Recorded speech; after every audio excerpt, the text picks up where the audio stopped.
السلام علیکم سامعین، 4 ذی القعدہ اور 13 مئی ہیں۔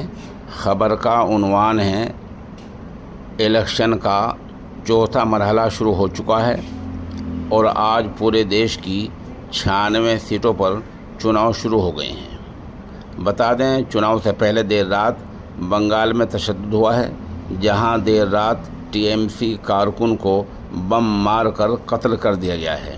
ابھی تک اس بم معاملے کی پوری تفصیلات نہیں ملی ہیں۔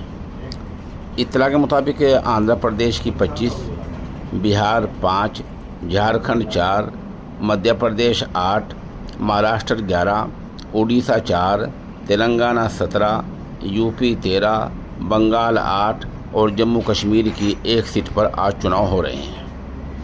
تلنگانہ کا نام آتا ہے تو ظاہر سی بات ہے جناب اسدالدین اویسی کا نام سامنے آ جاتا ہے۔ آج ان کی قسمت بھی ڈبے میں بند ہو جائے گی۔ جب بہار کا نام آتا ہے تو بیگوسرائے سے گریراج سنگھ کا نام آتا ہے، جو ہمیشہ اقلیت مخالف بولتے رہتے ہیں، ان کی قسمت بھی آج ڈبے میں بند ہو جائے گی۔ اس طرح یو پی کی 13 سیٹوں کھیری، بہرائچ اور رامپور وغیرہ میں چناؤ ہو رہے ہیں۔ کانپور کے ایک علاقے میں ہی 29 ای وی ایم خراب بتائی گئی ہیں۔ آپ ہمارے ساتھ بنے رہیں، جیسے جیسے خبر اپڈیٹ ہوتی رہے گی ہم انشاءاللہ آپ کو اطلاع دیتے رہیں گے۔